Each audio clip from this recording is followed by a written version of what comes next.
کار با آیسی های آپ امپ. با درود خدمت شما همراهان CWS الکترونیک به جلسه دیگه از آموزش الکترونیک از پایه خوش اومدید. میریم که با هم آخرین جلسه از فصل 2 رو داشته باشیم. خب همونطور که گفتم این جلسه که جلسه آخر از فصل 2 و مبحث آپ امپ ها هستش. تو این جلسه میخوام یه آپ امپی رو که کاربرد زیادی داره رو بهتون معرفی بکنم و باهاش یک مداری رو ببندیم و ببینیم که آپ امپ ها به چه صورت کار میکنن. ممنون میشم که هر سوالی که دارید حالا بعد از اتمام این ویدیو کامنت بکنید زیر همین ویدیو در مورد آپ امپ ها. حالا از اول مبحثی که مربوط به آپ امپ ها بوده تا به اینجا هر سوالی دارید اینجا بپرسید که از این به بعد، یعنی بعد از این جلسه، به سوالات شما به صورت ویدیویی اگر نیاز باشه پاسخ داده بشه. بعضا در ویدیوهای گذشته شما سوالاتی پرسیده بودین که تا جایی که امکان داشت پاسخ داده شد. برخی هم ارجاع داده شده که ویدیوهایی رو بسازیم که پاسخ رو بهتر درک بکنید. ولی خب بازم ممنون میشم که همون سوالها رو اگه امکان داره مجددا زیر همین ویدیو قرار بدین که همه توی یک بخش جمع بشه. خب بی وقفه بریم سراغ آموزش امروزمون و ببینیم که چی کار میخوایم بکنیم. خب ما تا اینجا مثال هایی که فرض کردیم اومدیم از این آپ امپ های عمومی استفاده کردیم و شکل های مختلفش رو بهتون گفتیم که به چه صورت هستش و ازش استفاده کردیم.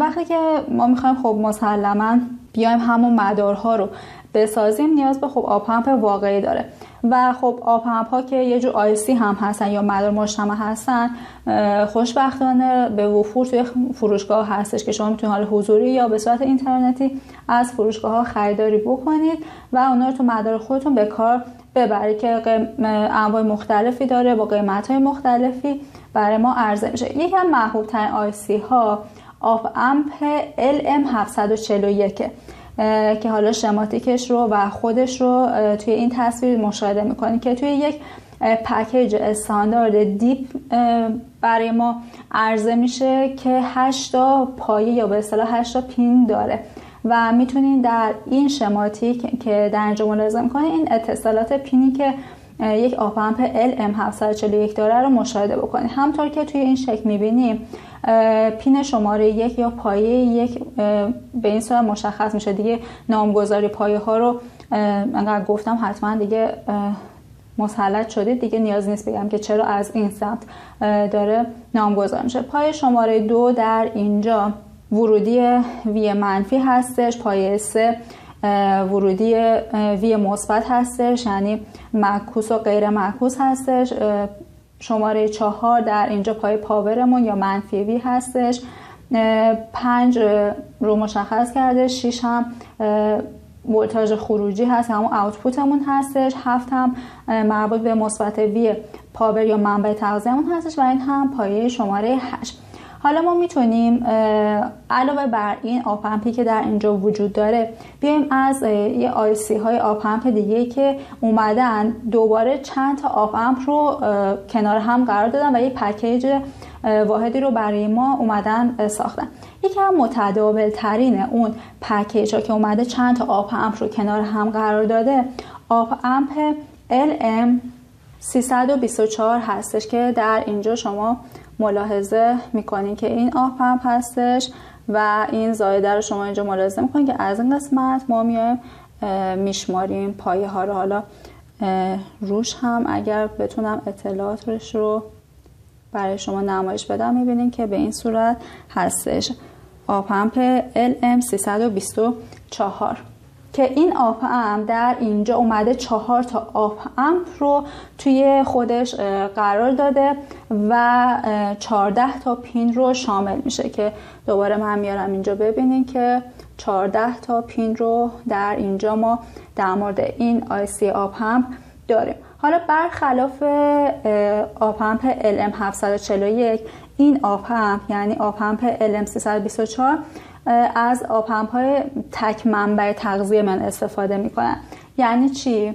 یعنی به جای یک منبع ولتاژ که مثلا اومده تقسیم کردیم که مثبت و منفی باشه که توی این LM741 دیدیم دیگه، پایه شماره 4 و پایه شماره 7 که پاور بود، یکیش منفی وی بود یکیش مثبت وی بود. اومده به جای اون فقط اومده یه بخشی رو قرار داده به عنوان ولتاژ مثبت و یک بخشی رو هم زمین برای ما قرار داده که حالا توی این شماتیک هم توی اینجا شما به راحتی میتونین ببینین که پایه ها به چه صورت هستش، نامگذاریش به چه صورت هستش و میبینین که پایه شماره 4 VCC مون هستش و پایه شماره 11 گراند یا زمینمون هستش و به این ترتیب ما این پایه ها رو نامگذاری میکنیم. حالا همونطور که توی این شماتیک باز هم میبینید اینجا 4 تا آپ امپ رو برای ما داره نمایش میده که یعنی 4 تا آپ امپ اومده توی یک پکیج بسته بندی شده و این آپ امپ LM324 رو به ما داده و طبق همین شکل اولین آپ امپ اومده از طریق پین های شماره 1 تا 3، دومی از طریق پین های شماره 5 تا 7، سومی از پایه های 8 تا 10 و چهارمی از طریق پایه های 12 تا 14 گرد هم اومدن و برای ما قابل دسترسی هستن و میتونیم ازشون استفاده بکنیم و همونطور که گفتم منبع تغذیه ولتاژ مثبت هم به پایه شماره 4 و پایه 11 هم اومده در اینجا به زمین متصل شده. خب این هم یک معرفی اجمالی و کوتاه از این آپ امپ LM324 بود که در اینجا ما باهاش آشنا شدیم. بریم که توی نرم افزار پروتوس من اول شماتیک مداری که میخوایم ببندیم رو اونجا براتون اجرا بکنم و ببینیم که چه مداری هست و بعد دوباره برمیگردیم اینجا که اون مدار رو با هم بسازیم و ببینیم که این آیسی آپ امپ برای ما چی کار میکنه. پس بریم که ادامه این ویدیو رو با هم داشته باشیم. خب همونطوری که در اینجا میبینیم اومدیم توی نرم افزار پروتوس اول مدارمون رو ببندیم و بعد بریم که روی بردبورد هم نحوه کار این مدار رو ببینیم. البته در اینجا من 2 تا مدار رو آوردم که بعدی رو هم بعدا نشون میدم و میخوایم نحوه کار رو ببینیم که به چه صورت هستش. قبل از اینکه بیام این مدار رو توضیح بدم یه توضیح مختصری رو در مورد مجددا آیسی آپ امپ LM324 بدم که در اینجا شما شماتیکش رو تو نرم افزار پروتوس میبینید که به این صورت هستش. توی نرم افزار ما اینجوری نمایش میدیم و پایه هایی که مورد استفاده قرار میدیم اینها هستش.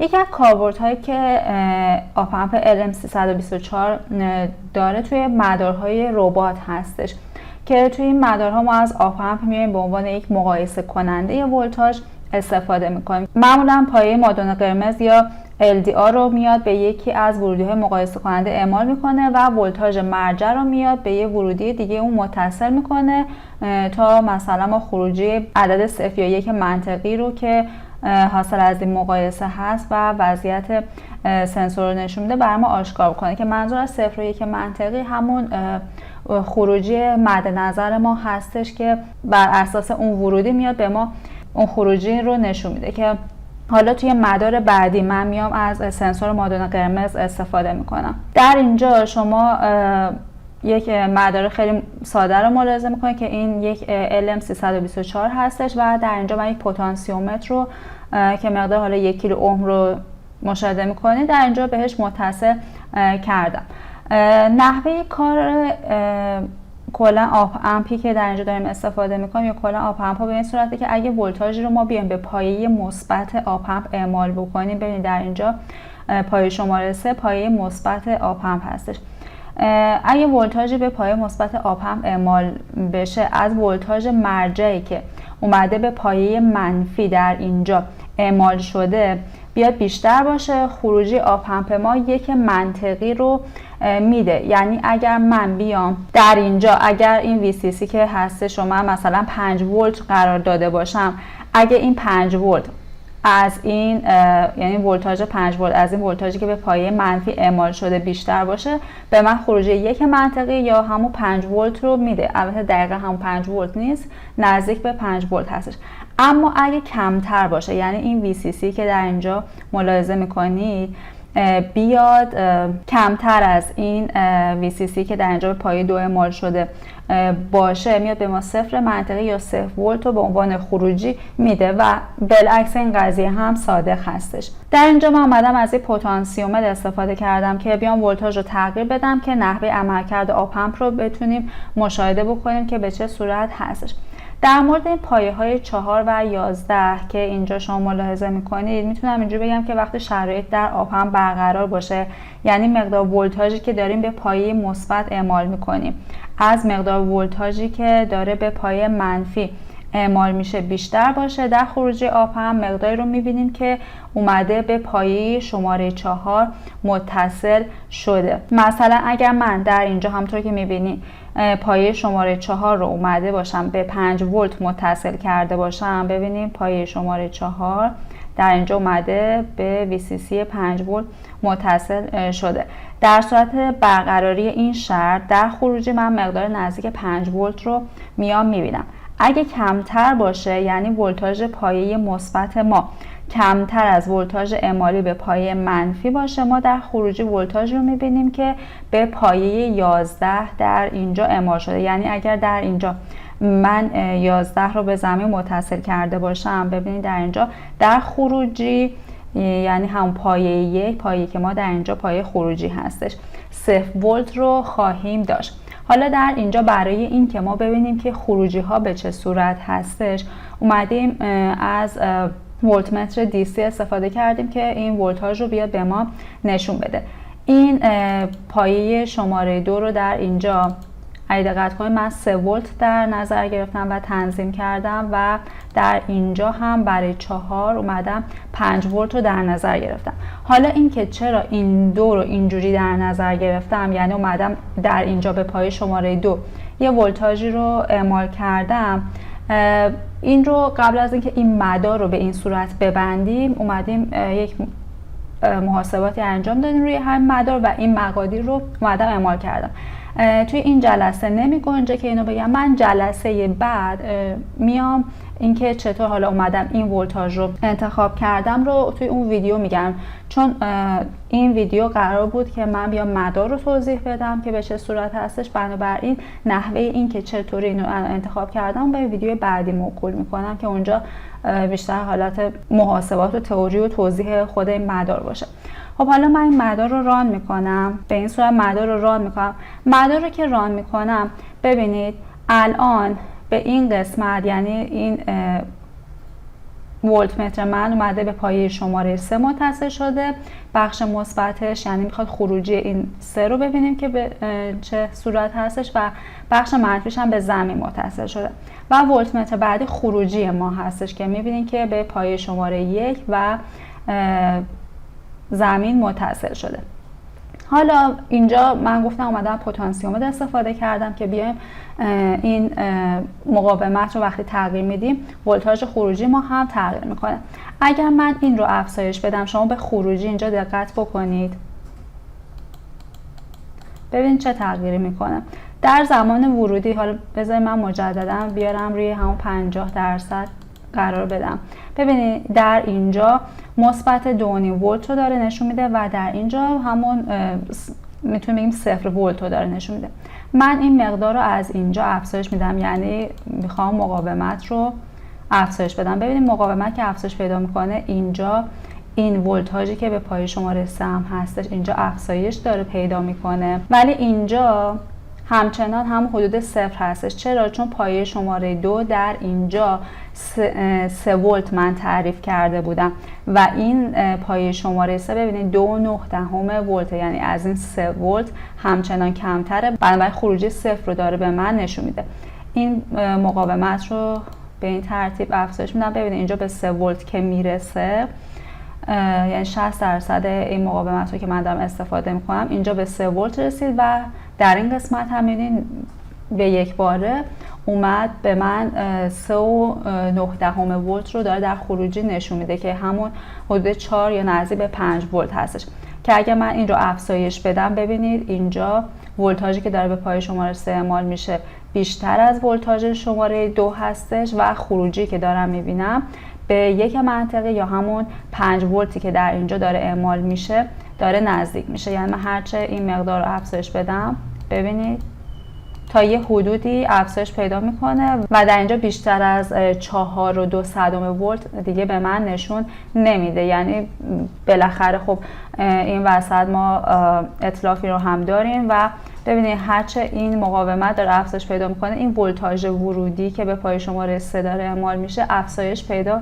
میکنه. ببینید مثلا تا همون 5 ولت رو هم من میتونم اعمال کنم، ولی در خروجی اگه یادتون باشه مثلا ما میگفتیم که اگه 9 ولت رو بیایم اعمال بکنیم، در خروجی ما حد اکثر تا 8 ولت رو داریم که میتونیم به ویدیوهای قبلی مراجعه بکنیم و اونجا دلایلش رو کامل توضیح دادیم که به چه صورت هستش.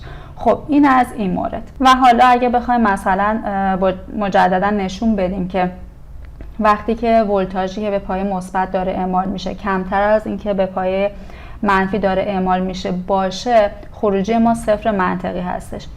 بنابراین من میام پتانسیومتر رو در اینجا به این سمت میکشم. ببینیم این پای شماره 2 رو من 3 ولت قرار دادم. دلیلش رو هم گفتم تو جلسه دیگه میام میگم چطور اینو تنظیم کردم. میام پایین تر از 50% اعمال میکنم. ببینید اینجا الان ولتاژی که داره به پای شماره 3 اعمال میشه 2.14 هستش و خروجی ما 0 ولت رو داره نمایش میده. چرا؟ چون 2.14 از 3 ولت کمتر هستش و هر چقدر من اینو پایین بیارم این پایین میاد و این دیگه همون 0 ولت رو به من نشون میده. این از این. خب حالا بریم که این آپ امپ رو به سنسور شارپ متصل بکنیم و ببینیم که اونجا چه نتیجه رو به ما میده. خب همونطور که ملاحظه میکنید در اینجا من مجددا اومدم از LM324 استفاده کردم، آپ امپ LM324 و این قطعه رو که در اینجا ملاحظه میکنید سنسور شارپ هستش که توی پروتوس با نام GP2D120 معرفی میشه و حالا ما مشابه همین سنسور رو میایم تو مدارمون قرار میدیم و اونجا میبینیم که به چه صورت داره کار میکنه. در اینجا ولتاژی که مد نظرم هست، یعنی همون منبع تغذیه‌مون 5 ولت رو قرار دادم و به پایه شماره 2 در اینجا 1.58 رو اومدم قرار دادم. این که چرا الان اینجا این عدد رو قرار دادم گفتم توی جلسه بعد میام اینو کامل توضیح میدم که چرا این رو اومدم اینجا استفاده کردم. و میبینیم که در خروجی اومدم مجددا یک ولتمتر رو قرار دادم و که ولتمتر دیسی هستش که میاد به ما نتیجه رو نشون میده که آیا صفر هستش یا یک منطقی یا همون صفر یا خروجی که بر اساس ولتاژ هست رو میاد به ما نشون میده. خب این سنسور شارپمون هستش و میبینیم که VCC که اینجا به عنوان پایه 3 تعریف شده اومده به این منبع تغذیه ما متصل شده که منبع تغذیه ما گفتیم 5 ولت هستش و ولتاژ خروجی که با VO نمایش داده میشه، یعنی ولتاژ آوتپوت که با پایه شماره 1 تعریف شده اومدیم به پایه مثبت آپ امپ ما متصل کردیم و در اینجا پایه شماره 2 هم که خودش مشخص کرده GND هستش و ما اومدیم اون رو به زمین متصل کردیم. پایه شماره 1 آپ امپ که خروجی هستش اومدیم به یک ولتمتر دیسی متصل کردیم. پایه شماره 11 زمین شده. پایه شماره 4 که به منبع تغذیه متصل شده در اینجا نمایش داده شده طبق همون شماتیکی که بهتون نشون دادم که کدوم پایه به عنوان منبع تغذیه هستش. و پایه شماره 2 رو هم اومدم به ولتاژ 1.58 ولت اومدم متصل کردم. حالا در اینجا من میام مدار رو ران میکنم. مدار رو که ران کردم ببینیم در اینجا این سنسور شارپ اومده میگه که در فاصله 7 سانتی متری قرار داره. خب از حالا اون شیء که مد نظرم هست در فاصله 7 سانتی متر قرار داره و ولتاژی که داره به ما نشون میده 4.2 ولت هستش، یعنی یه خروجی 1 رو یا خروجی منطقی که حالا اینجا میگیم با 5 ولت متصل کردیم نزدیک هم 5 ولت رو داره به ما نشون میده. حالا بیایم این فاصله رو افزایش بدیم. ببینید الان من این رو از 7 سانتی متر میام به 8 سانتی متر افزایش میدم. ببینید به محض که به 8 سانتی متر افزایش میدم مقدار ولتاژ داره کاهش پیدا میکنه. مجددا افزایش میدم. ببینید در فاصله 9 سانتی که قرار میگیره ولتاژ من رو در خروجی داره 0 ولت نمایش میده. این یعنی چی؟ یعنی توی سنسور شارپ هرچه فاصله ما بیشتر باشه مقدار ولتاژ خروجی ما کاهش پیدا میکنه و در فاصله بیشتر از 8 سانتی متر، البته خب این نوع از سنسور شارپ محدودیتش مثلا در این حد، در حد مثلا 8 سانتی متر هستش، بیشتر از این رو هم ما داریم. در فاصله بیشتر 8 سانتی متر مربوط به این سنسور مقدار ولتاژ ما میاد کمتر از این 1.58 میشه، یعنی ولتاژی که به پایه شماره 3 داره اعمال میشه کمتر از 1.58 ولت میشه و این باعث میشه که در خروجی ما 0 ولت رو داشته باشیم. ولی خب اگر مثلا حالا بیایم بازم من افزایش بدم، مثلا 10 سانت افزایش بدم، هرچی این افزایش پیدا کنین دیگه باز همون 0 ولت رو برای من نمایش میده. حالا بیام مجددا روی 8 سانت قرار بدم، ببینید داره افزایش پیدا میکنه و به من خروجی 3.9 رو نشون میده که نزدیک 4 که میتونیم بگیم همون حدود یک منطقی هستش. مجددا فاصله رو کاهش میدم، ببینید 7 سانت قرار میدم 4.2 هستش. اگه فاصله رو کاهش بدم ببینید دیگه مقدار این افزایش پیدا نمیکنه، به خاطر همون قضیه که گفتیم که مثلا اگه من 9 ولت رو اعمال کنم در خروجی حد اکثر تا 8 ولت رو نمایش میده. بنابراین این سنسور شارپ که بر اساس فاصله داره عمل میکنه، یعنی اگر اون سنسور شارپ بیاد به اون جسمی که مد نظرم هست نزدیک بشه، اونجا میاد نشون میده که آره مثلا من به یک جسمی دارم نزدیک میشم و این فاصله رو داره تشخیص میده، یعنی در این فاصله جسمی وجود داره. ولی اگر فاصله که مربوط به حالا این سنسور مثلا از 8 سانتی متر به اون ورتر رو نمیتونه تشخیص بده، بنابراین اجسامی که در محدوده تا 8 سانتی مترش قرار داره رو میتونه تشخیص بده و یک ولتاژ خروجی رو به ما بده. اگر فاصله اون جسم بیشتر از 8 سانتی متر باشه رو به ما نشون نمیده. بنابراین شما اگر مثلا تو روباتیک دارین کار میکنین، بر اساس اون نوع عملکرد مدارتون میتونید سنسورهای متفاوتی که فاصلهشون مثلا حتی تا چندین متر هم میرسن رو میتونید استفاده بکنید. خب این از این مورد. بریم که با هم روی بردبورد این مدار رو ببندیم و اونجا هم تست بکنیم. خب من مدار رو اینجا بستم. البته این مدار تفاوت داره با چیزی که حالا ما تو پروتوس بستیم. تو پروتوس ما مدام های حالت شماتیکی، این که چطوری ما میتونیم از آب پمپ استفاده بکنیم و بیایم حالا اگه بخوایم قطعه دیگه ای رو بهش متصل بکنیم ببینیم که چطور هستش. و اینجا اومدم اون دوتا مداری رو که تو پروتوس نشونتون دادم به نوعی اومدم با هم ترکیب کردم که اینجا ما بتونیم خروجی رو داشته باشیم. همونطور که اول ویدیو هم دیدید ما یه سنسور شارپی داشتیم که در اینجا من اومدم استفاده کردم که تولید خودمون هستش، هم بردش و هم قابش رو در اینجا شما ملاحظه میکنین که طراحی شده و اگر در زمینه رباتیک کار میکنید یا علاقه‌مند هستید میتونید در درجه اول آموزش‌های رباتیک رو که توی یوتیوب منتشر شده اونا رو ببینید و میتونید از این سنسور هم اونجا استفاده بکنید. اگر هم خواستین اطلاعات بیشتری در مورد این سنسور بدونیم، لینک مربوط به توضیحات این سنسور رو من توی دیسکریپشن قرار دادم که مستقیما وارد وبسایت میشین و میتونید اطلاعات زیادی رو در مورد این سنسور شارپ به دست بیارید. اینکه حالا در چه فاصله چه ولتاژی رو نسبت به مثلا مواد مختلف نشون داده، همه اینا با ریز جزئیات اونجا موجود هستش و شما میتونید استفاده بکنید و در صورت نیاز هم میتونید خریداری بکنید و قابل سفارش هستش. پس این سنسور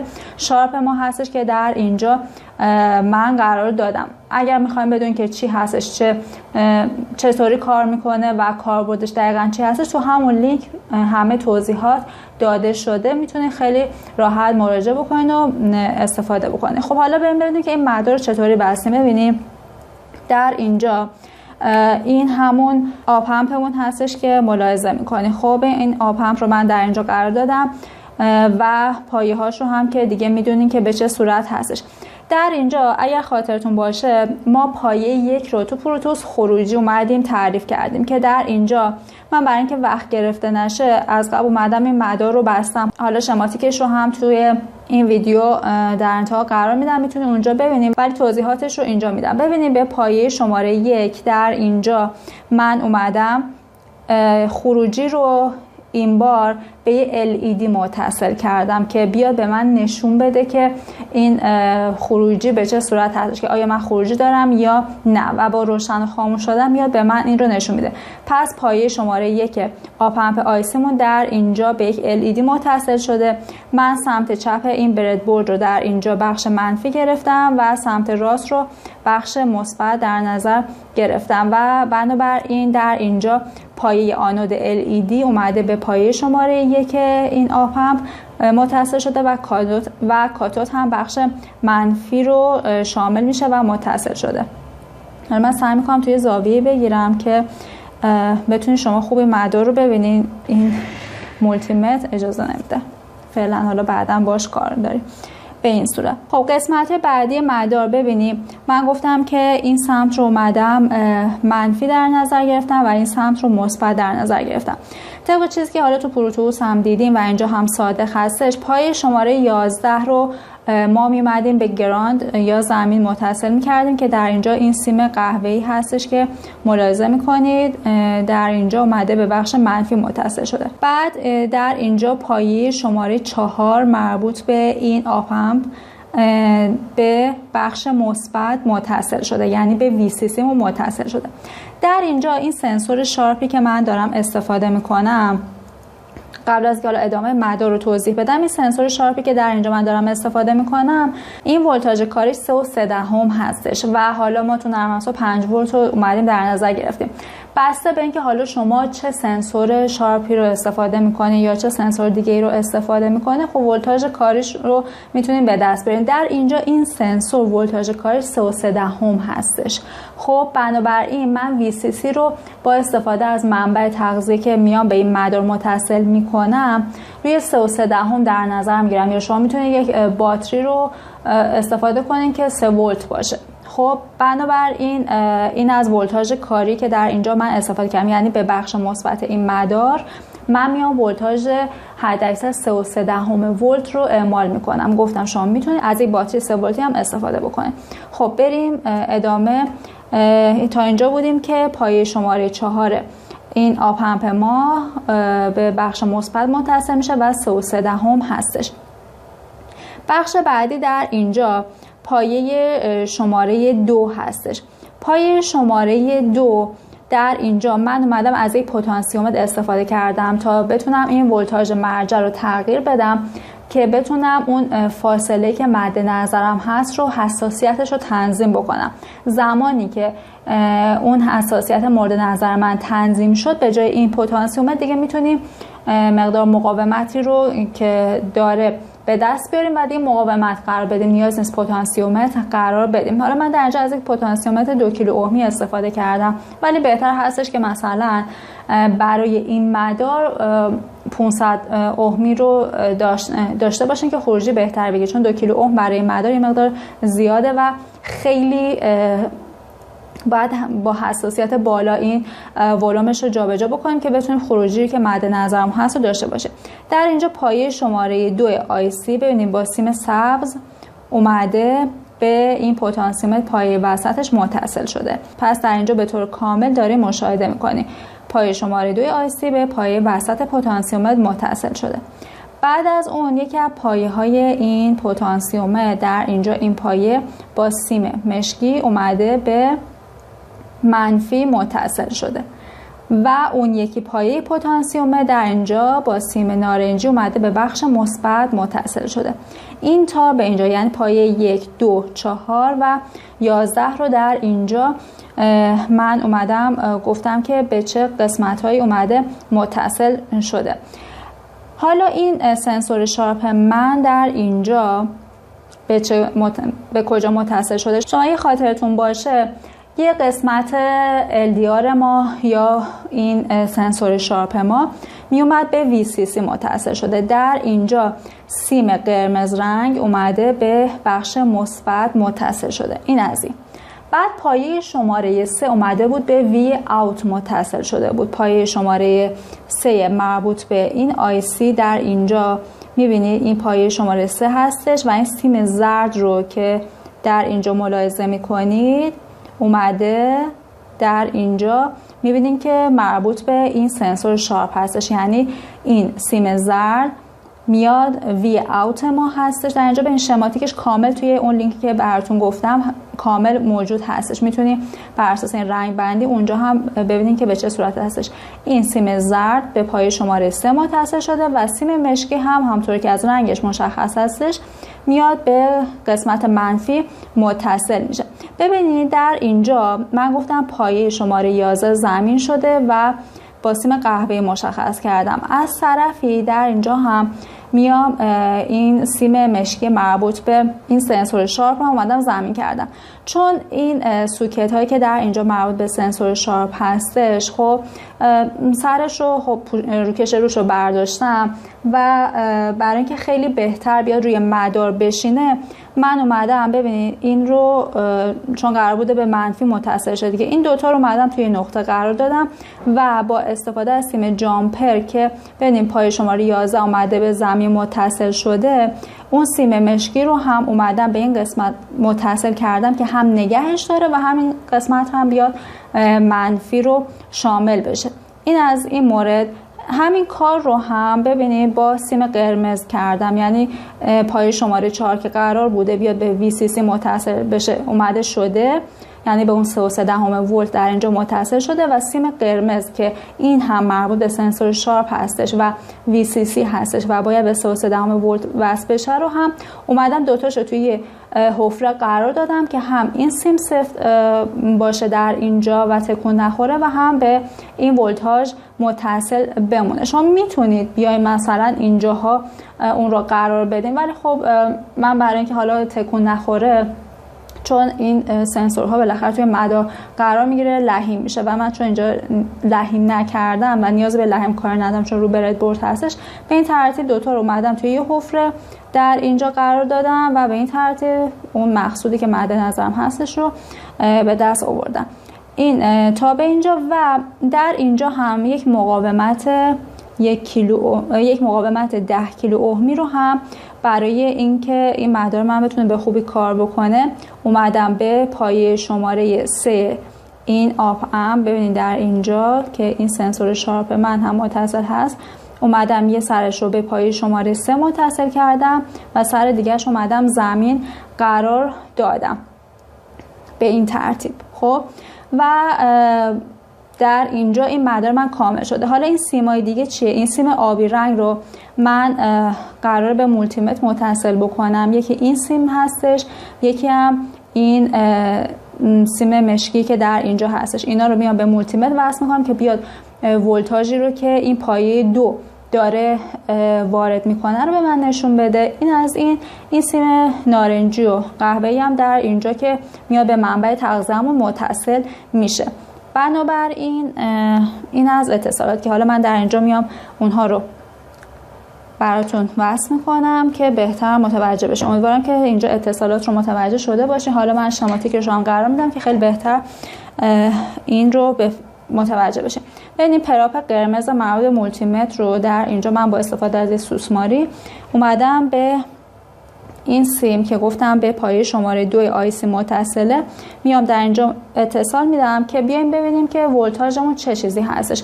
حالا اگرم خب مولتیمت نداشتین یا در دسترستون نبود اصلا ایرادی نداره، من فقط برای اینکه به شما نشون بدم دارم این کار رو انجام میدم.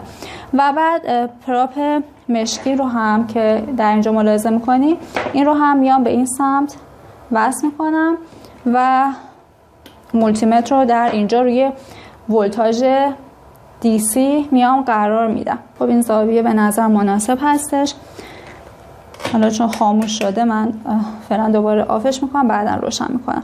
این از این اتصالات اینجا برقراره.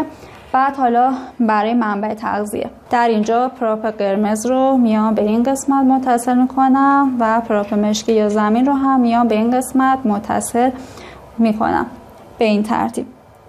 و حالا باید منبع تغذیه‌مون روی 3.3 ولت بیایم قرار بدیم. خب الان منبع تغذیه یا باتریتون رو که وصل کردیم به این صورت، ببینید الان من دستم رو که تو این فاصله قرار میدم بهتر هستش که حالا یک محیط بازتری رو برای این سنسور در نظر بگیرم که راحت‌تر مشاهده بکنید. ببینید الان چراغ خاموشه، این LED رو تماشا بکنید، این چراغش خاموشه و طبق اون چیزی که ما در مورد آب پمپ‌ها و سنسور شارپ بهتون گفتم، خب توی یه فاصله‌ای میاد به ما نشون میده که خب این داره کار میکنه و توی فاصله کار نمیکنه. خب این پتانسیومتر رو که در اینجا ملاحظه میکنی، ببینید الان من دستم رو میارم نزدیک، ببینید نزدیکه.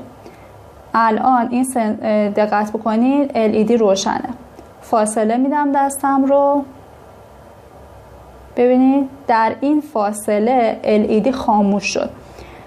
این چی رو به ما نشون میده؟ یعنی تا به اینجا این سنسور شارپ من کار میکنه، یعنی تقریبا یه فاصله حدود 10 سانتی رو برای من داره نشون میده. میارم نزدیکتر روشن میشه، دورتر میکنم خاموش میشه. حالا میتونید هر چیز دیگه رو امتحان بکنید. مثلا من میام همین خودکار رو در اینجا ببینید، فاصله رو تغییر میدم. این چون حالا دستم توی فاصله یه داره تکون میخوره، از جلوی این LEDاش که در اینجا وجوده، یعنی این داخل خب این باکس سنسور هستش و باید دقیقاً توی محدوده همون قسمت قرار بگیره.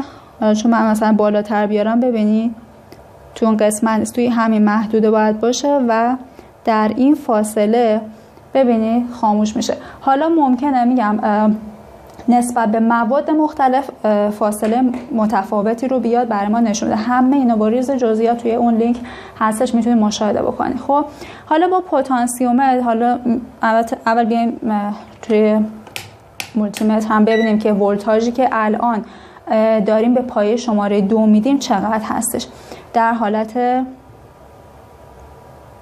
که کار میکنه. ببینید خیلی کم هستش این ولتاژ، برای همین میگم یه پتانسیومتر خیلی کمتری اگه باشه بهتر کار میکنه.